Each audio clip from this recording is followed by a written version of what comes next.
ಓಹೋ, ನಿನ್ಗಿದು ನೆನ್ಪಿಲ್ವಾ? ಅವತ್ತು ನೀನು ಹುಚ್ಚನಾಗೆ ಯಾವ್ದೋ ಲೋಕದಲ್ಲಿದ್ದೋನ್ ಹಾಗೆ ಹುಚ್ಚನ್ ತರ ಕ್ಲಾಸಿಗೆ ಬಂದಲ್ಲ, ಆಗ ಸ್ಟೂಡೆಂಟ್ ಜೀವನ ಹಾಳಾಗೋಯ್ತು. ಅದನ್ನ ಎಲ್ರೂ ನೋಡಿದಾರೆ. ಆ ಮಾತನ್ನ ಕೇಳಿ ಅವನೊಳಗಿದ್ದ ಅಗೋಚರದನಿಗೂ ಗಾಬರಿ ಆಯ್ತು. ಏನೆಲ್ಲ ಎಡವಟ್ ಮಾಡ್ಕೊಂಡಿದ್ದಾನೆ ಈ ಅಗ್ನಿನಂದ ಅಂತ ಅದು ಯೋಚಿಸೋಕೆ ಶುರು ಮಾಡ್ತು. ಇಲ್ಲ, ಅದು ನಿಜ ಅಲ್ಲ. ಪ್ರೊಫೆಸರ್ ಅಗ್ನಿನಂದ ತನ್ನ ರೂಮ್ ನಲ್ಲಿ ಕನಸು ಕಾಣ್ತಾ, ಆ ಕನಸಿನಲ್ಲಿ ಡೆಸ್ಟಿನಿ ಅನ್ನೋ ಒಂದು ವಿಚಿತ್ರವಾದ ಬುಕ್ ಓದ್ತಾ, ಜೊತೆಗೆ ಆ ಕನಸಿನ ಲೋಕದಲ್ಲಿ ಒಂದು ಅಗೋಚರ ದನಿ ಕೇಳ್ತಿದ್ದಾಗ ಒಬ್ಳು ಸ್ಟೂಡೆಂಟ್ ಒಳಗ್ ಬಂದು, ಸರ್, ನಿಮ್ಗೆ ಸ್ವಲ್ಪ ಟೈಮ್ ಇದೆಯಾ? ಎಸ್, ನೀವ್ ಯಾರು? ನನ್ನ ಹೆಸರು ಆರ್ತಿ. ನಾನು ಹೊಸದಾಗಿ ಜಾಯ್ನ್ ಆದ ಸ್ಟೂಡೆಂಟ್. ನಾನ್ ನಿಮ್ ಕೈ ಕೆಳಗೆ ಟ್ರೈನ್ ಆಗೋಕ್ ಬಂದಿದ್ದೀನಿ. ಆರ್ತಿ ಹೀಗೆ ಹೇಳಿದ ಕೂಡ್ಲೆ ಅಗ್ನಿನಂದನಿಗೆ ಒಂದ್ ಕಡೆ ಖುಷಿ, ಇನ್ನೊಂದ್ ಕಡೆ ಆಶ್ಚರ್ಯ ಎಲ್ಲ ಒಟ್ಟಿಗಾಯ್ತು. ಅವನು ಕೆಲವೇ ನಿಮಿಷಗಳ ಮುಂಚೆ ಕನಸ್ನಲ್ಲಿ ಓದಿದ ಬುಕ್ ನಲ್ಲಿ ಆರತಿಯ ವಿವರಗಳಿತ್ತು. ತಮಾಷೆ ಮಾಡ್ತಿಲ್ಲ ತಾನೆ? ಇಲ್ಲ ಸರ್, ನಿಮ್ಗೆ ಅಷ್ಟ್ ದೊಡ್ಡ ಹೆಸರಿಲ್ಲ ಅಂತ ನನ್ಗೂ ಗೊತ್ತು. ಆದ್ರೂ ನನ್ಗೆ ನಿಮ್ಮ ಹತ್ರನೇ ಕಲಿಬೇಕು ಅಂತ ಅನಿಸ್ತಿದೆ. ಎಸ್, ಫೈನಲಿ ನನ್ಗೂ ಒಬ್ಳು ಸ್ಟೂಡೆಂಟ್ ಸಿಕ್ಕೋದ್ಲು ಅಂತ ಮನ್ಸಲ್ಲೇ ಹೇಳ್ಕೊಂಡು ಖುಷಿ ಪಡ್ತಾ ಆರತಿಗೆ ಐಡೆಂಟಿಟಿ ಕಾರ್ಡ್ ಕೊಡೋಕ್ ಹೋದ.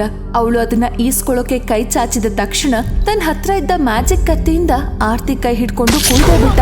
ಛಳ್ ಅಂತ ಚಿನ್ನದ ರಕ್ತ ಟೇಬಲ್ ಮೇಲಿದ್ದ ಮ್ಯಾಜಿಕ್ ಕಾಯಿನ್ ಮೇಲ್ ಬಿತ್ತು. ಮ್ಯಾಜಿಕ್ ಸ್ಕೂಲ್ ನಲ್ಲಿ ಸ್ಟೂಡೆಂಟ್ ಬ್ಲಡ್ ಟೀಚರ್ ಕಾಯಿನ್ ಮೇಲ್ ಬಿದ್ರೆ ಆ ಸ್ಟೂಡೆಂಟ್ ಟೀಚರ್ ನ ಅಕ್ಸೆಪ್ಟ್ ಮಾಡ್ಕೊಂಡ್ ಹಾಗೆ. ಆರ್ತಿ, ನೀನೀಗ ನನ್ನ student. Hope you know the rules. Yes sir ಅಂತ ಆರತಿ ಹೇಳಿದ್ಲು. ಆದ್ರೆ ಅದು ಅಗ್ನಿನಂದನಿಗೆ ಕೇಳಿಸ್ಲೇ ಇಲ್ಲ. ಅವನಿಗೆ ಇದ್ದಕ್ಕಿದ್ದಂತೆ ಹಳೆ ನೆನಪುಗಳು ಬರೋಕ್ ಶುರುವಾದ್ವು. ಆ ಹಳೆ ನೆನಪುಗಳು ಸಾಮಾನ್ಯವಾಗಿರ್ಲಿಲ್ಲ. ಆ ನೆನಪುಗಳಲ್ಲಿ ಯಾರಿಗೂ ಹೇಳಲು ಸಾಧ್ಯವೇ ಆಗದ ಯಾತನೆಗಳಿತ್ತು, ಅವಮಾನಗಳಿತ್ತು, ಕಣ್ಣೀರಿತ್ತು. ಸ್ವಂತ ತಂದೆಯೇ ಮನೆ ಬಿಟ್ಟು ಆಚೆ ಕಳುಹಿಸಿದ ನೋವಿತ್ತು. ಇಷ್ಟಪಟ್ಟ ಗೆಳತಿ ಮೋಸ ಮಾಡಿ ಇನ್ನೊಬ್ಬನ ಹಿಂದೆ ಹೋದ ಸಂಕಟವಿತ್ತು.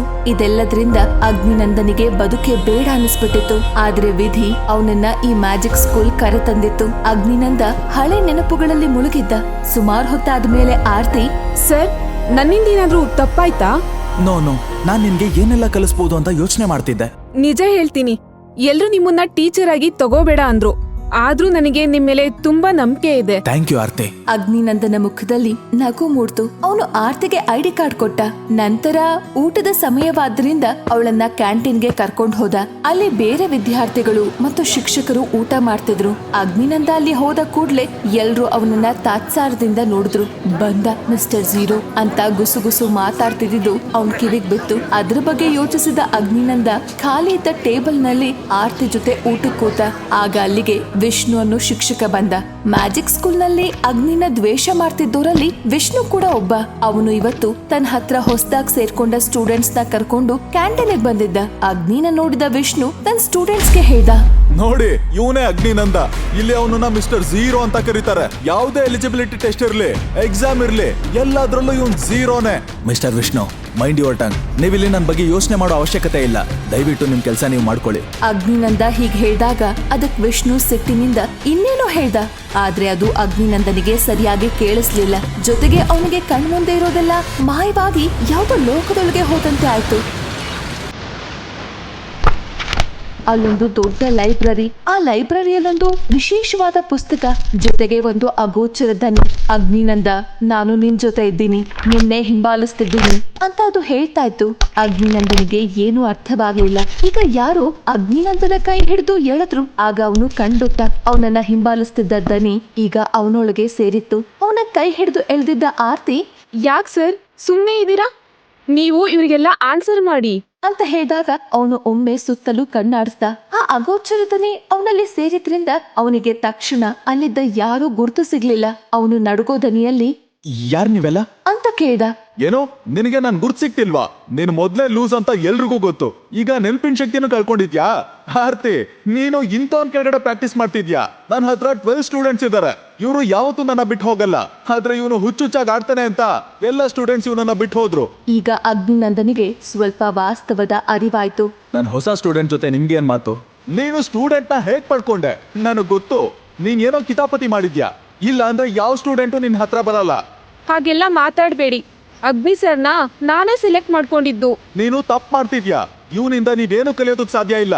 ಇವನೊಂಥರ ಲೂಸು. ಈಗ ನೀವೇ ನೋಡಿದ್ರಲ್ಲ, ನೀವೆಲ್ಲ ಯಾರು ಅಂತ ಕೇಳ್ದ.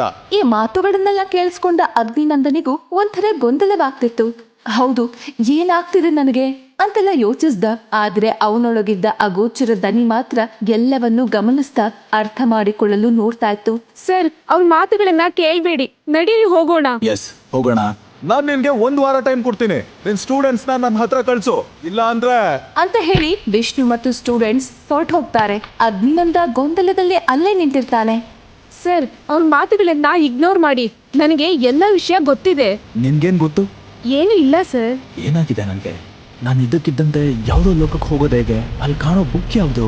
ಆ ಅಗೋಚರ ದನಿ ಯಾವುದು? ಅಯ್ಯೋ, ಈಗ ನಾನು ಇಲ್ಲಿ ಉಳಿಬೇಕು ಅಂದ್ರೆ ನಾನು ಆರ್ತಿಗೆ ಸರಿಯಾಗಿ ಅಭ್ಯಾಸ ಮಾಡಿಸ್ಬೇಕು, ಒಳ್ಳೆ ಶಿಕ್ಷಕ ಅನ್ನಿಸ್ಕೊಳ್ಬೇಕು ಅಂತ ಅಗ್ನಿನಂದ ತನ್ನೊಳಗೆ ಮಾತಾಡ್ಕೊಳ್ತಿದ್ದ. ಸರ್ ನಿಮ್ಗೇನಾದ್ರೂ ಸಮಸ್ಯೆ ಇದೆಯಾ? ಏನೂ ಇಲ್ಲ ಆರ್ತಿ. ಅವರು ಕ್ಯಾಂಟೀನಿಂದ ಹೊರಡುವಾಗ ಅಗ್ನಿನಂದನ ಒಳಗಿದ್ದ ಅಗೋಚರ ದನಿ ಮೊದಲು ಅಗ್ನಿನಂದನ ಬಗ್ಗೆ ಸಂಪೂರ್ಣ ತಿಳ್ಕೊಳ್ಬೇಕು ಅಂತ ಡಿಸೈಡ್ ಮಾಡುತ್ತೆ. ಆಗ ಅಲ್ಲಿಗೆ ಮತ್ತೆ ವಿಷ್ಣು ಬರ್ತಾನೆ. ನಿನ್ನಂತ ಬ್ರಿಲಿಯಂಟ್ ಹುಡುಗಿ ಇವನ್ ಅಂಡರ್ ಅಲ್ಲಿ ಕಲಿತಾ ಇರೋದು ಬೇಡ ಆರ್ತಿ. ನನ್ನ ಮಾತು ಕೇಳು, ಇವನ್ ಬೇಜವಾಬ್ದಾರಿಯಿಂದ ಒಬ್ಬ ಸ್ಟೂಡೆಂಟ್ ಪ್ರಾಣನೇ ಹೋಗಿದೆ. ಏನು? ನನ್ನಿಂದ ಯಾರು ಸತ್ತಿದ್ದಾರೆ? ಸರ್ ಇವ್ರು ಏನ್ ಹೇಳ್ತಿದ್ದಾರೆ? ಇಲ್ಲ, ಅದು ನಿಜ ಅಲ್ಲ. ನಾನು ಅದೇ ಸಮಯದಲ್ಲಿ ಆರತಿ ಜೊತೆ ಬಂದಿದ್ದ ಅವಳ ತಂದೆಯ ಸೆಕ್ರೆಟರಿ ಅಕಾಡೆಮಿಯ ಮೇನ್ ಗೇಟ್ ಮೂಲಕ ಒಳಗ್ ಬಂದು ವಿಷ್ಣು ಹೇಳಿದ ಮಾತುಗಳನ್ನ ಕೇಳ್ತಿದ್ದ. ಆರ್ತಿ, ನೀನು ಈ ಟೀಚರ್ ಕೆಳಗೆ ಪ್ರಾಕ್ಟೀಸ್ ಮಾಡ್ತೀಯಾ? ಹೌದು, ನಾನು ಅಗ್ನಿ ಸರ್ ಹತ್ರನೇ ಪ್ರಾಕ್ಟೀಸ್ ಮಾಡ್ತೀನಿ. ಇದಕ್ಕೆ ನಾನು ಒಪ್ಪಲ್ಲ. ಈ ವ್ಯಕ್ತಿಯಿಂದ ಒಬ್ರು ಪ್ರಾಣ ಹೋಗಿದೆ. ನೀನು ಇಂಥೋನ್ ಕೆಳಗೆ ಕಲಿಯೋದು ಬೇಡ. ಸರ್, ದಯವಿಟ್ಟು ನನಗೆ ಒಂದು ಅವಕಾಶ ಕೊಡಿ. ಅವಕಾಶನ? No chance. ಒಂದ್ ಅವಕಾಶ ಕೊಡಿ ಪ್ಲೀಸ್. ನಿನ್ನ ಅಪಾಯದಲ್ಲಿ ಸಿಕ್ಕಾಕ್ಸೋಕೆ ನಾನ್ ತಯಾರಿಲ್ಲ ಆರ್ತಿ. ನಾನು ನಾಳೆ ಅಕಾಡೆಮಿ ಪ್ರಿನ್ಸಿಪಲ್ನ ಭೇಟಿ ಮಾಡಿ ನಿನ್ TC ಇಸ್ಕೋತೀನಿ. ಸರ್, ಪ್ಲೀಸ್ ಸರ್ ಅಂತ ಅವ್ರ ಕಾಲ್ ಹಿಡಿದುಕೊಂಡ. ಅವನು ಒಳಗಿದ್ದ ಅಗೋಚರ ದನಿ ಸುಮ್ಮನೆ ಎಲ್ಲವನ್ನೂ ಗಮನಿಸ್ತಾ ಇವನಿಗೆ ಹೇಗ್ ಸಹಾಯ ಮಾಡ್ಬೋದು ಅಂತ ಯೋಚಿಸ್ತಾ ಇತ್ತು. ಆರತಿಯ ಸೆಕ್ರೆಟರಿ ಸುಮ್ನೆ ನಿಂತಿದ್ರು. ಅಗ್ನಿ ಸರ್ ಹತ್ರ ಏನೋ ಒಂದು ವಿಶೇಷತೆ ಇದೆ, ಪ್ಲೀಸ್ ನಾನು ಇವ್ರ ಹತ್ರನೇ ಕಲಿತೀನಿ. ಏನು? ಈ ಹುಚ್ಚನ ಹತ್ರ ವಿಶೇಷತೆ ಇದೆಯಾ? ವಿಷ್ಣು ಹಾಗೆ ಹೇಳಿದಾಗ ಸಿಟ್ಟಾದ ಆರ್ತಿಯ ಸೆಕ್ರೆಟರಿ ಇದ್ರಲ್ಲಿ ತಲೆ ಹಾಕೋಕೆ ನೀವ್ಯಾರು? ಇದು ನನ್ನ ಮತ್ತೆ ಆರ್ತಿ ನಿರ್ಧಾರ ಅಂತ ವಿಷ್ಣುಗ್ ಹೇಳಿ ನಂತರ ಅಗ್ನಿನಂದನಿಗೆ ಹೇಳಿದ್ರು. ಸರಿ, ನಾವೊಂದು ಒಪ್ಪಂದ ಮಾಡ್ಕೊಳ್ಳೋಣ. ನೀವು 1 ತಿಂಗಳೊಳಗೆ ನಿಮ್ಮ ಅರ್ಹತೆಯನ್ನ ಪ್ರೂವ್ ಮಾಡ್ಬೇಕು. ಇಲ್ಲ ಅಂದ್ರೆ ನಾನು ಆರ್ತಿನ ವಿಷ್ಣು ಅವ್ರಿಗೆ ಟ್ರಾನ್ಸ್ಫರ್ ಮಾಡ್ತೀನಿ. ಹಾಗಾದ್ರೆ ಅಗ್ನಿ ಆರತಿನ ಉಳಿಸ್ಕೊಳ್ತಾನ ಅಥವಾ ವಿಷ್ಣುಗೆ ಸೋಲ್ತಾನ? ಅಗ್ನಿನಂದನ ಸ್ಟೂಡೆಂಟ್ ಸಾವಿನ ಹಿಂದಿನ ನಿಜವಾದ ಸತ್ಯವೇನು? ಅಗ್ನಿನಂದನೆ ಆ ಸಾವಿಗೆ ಕಾರಣನ ಅಥವಾ ಅವನನ್ನ ಸಿಕ್ಕಾಕ್ಸೋಕೆ ಅದು ವಿಷ್ಣು ಮಾಡಿರೋ ಪ್ಲಾನ? ಅಗ್ನಿನಂದ ಆಗಾಗ ಹೋಗುತ್ತಿದ್ದ ಆ ಬೇರೆ ಲೋಕ ಯಾವುದು? ಈಗ ಅವನ ಜೊತೆಯೇ ಇರುವ ಅಗೋಚರ ದನಿ ಅವನಿಗೆ ಹೇಗ್ ಸಹಾಯ ಮಾಡುತ್ತೆ? ಈ ಎಲ್ಲಾ ಪ್ರಶ್ನೆಗಳಿಗೆ ಉತ್ತರ ತಿಳಿಯೋಕೆ ಈಗಲೇ ಡೌನ್ಲೋಡ್ ಮಾಡಿ ಪಾಕೆಟ್ FM ಹಾಗೂ ಕೇಳಿ super hit show mister zero.